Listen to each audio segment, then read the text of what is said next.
All right, let's talk about a word we use every single day: love.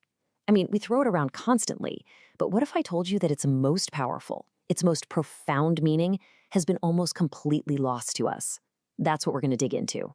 I mean, really think about it for a second. We use this one little word well, for just about everything, right?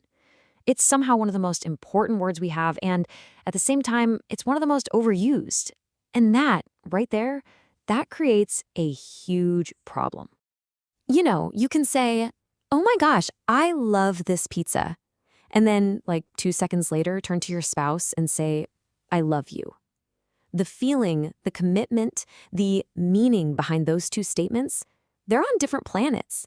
But we're stuck using the exact same word. It's like trying to perform surgery with a sledgehammer. But you know what? It wasn't always like this. To find a much sharper tool, we've got to go back in time. We're talking about 2,000 years ago. The people writing the New Testament, they were writing in Greek, and they ran into a really interesting problem.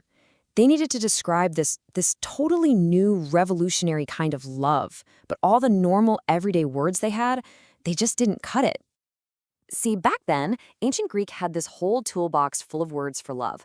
You had eros, that's your romantic, passionate love.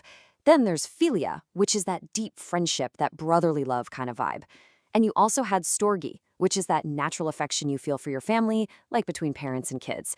It really seems like they had all their bases covered, right? So, this is where the mystery really starts. With all these great specific words available to them, why in the world would the New Testament writers pick something else? And not just something else, but a word that was honestly pretty obscure, a total background player. And that word is agápē. You pronounce it agápē. Now, before the early Christians started using it, this word was kind of boring. It wasn't used for anything deep or profound. It was just sort of there. So again, why this one? What did they see in it? Well, it turns out the fact that it was so obscure was actually its biggest superpower.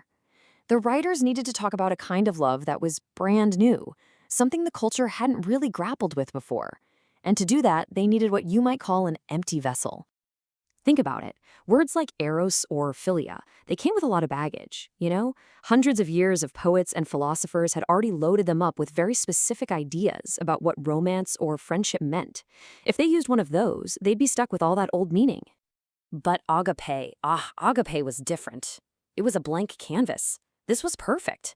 It meant the early Christians could pour a totally new, super specific meaning into it, the meaning of God's love, without having to fight against what everyone thought the word already meant. They got to define it from scratch.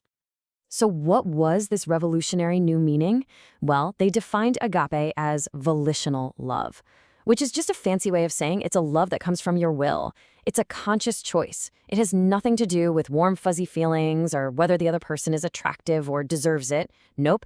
It's an action, a decision that comes purely from the character of the one who's doing the loving. And this is the absolute key difference. You know how we talk about falling in love? Like it's an accident, like catching a cold or tripping on the sidewalk. It just happens to you. But agápē is something you climb toward.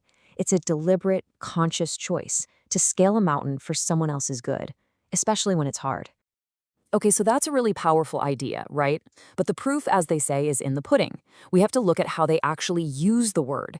And what you find is that the early Christians didn't just define agápē and leave it at that. Oh no, they made it the absolute cornerstone of their entire belief system. So just how important did it get? Well, that word that nobody really used, agápē, shows up 116 times in the New Testament. 116. It literally went from being a background extra to the star of the whole show. And when you look at those 116 uses, a really clear pattern starts to emerge.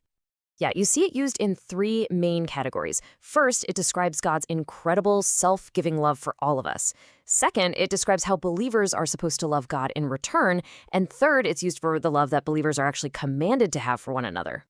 And for that first pillar, there is no better example than John 3:16. It uses the verb form agapēsin. This is the definition of God's agápē in action.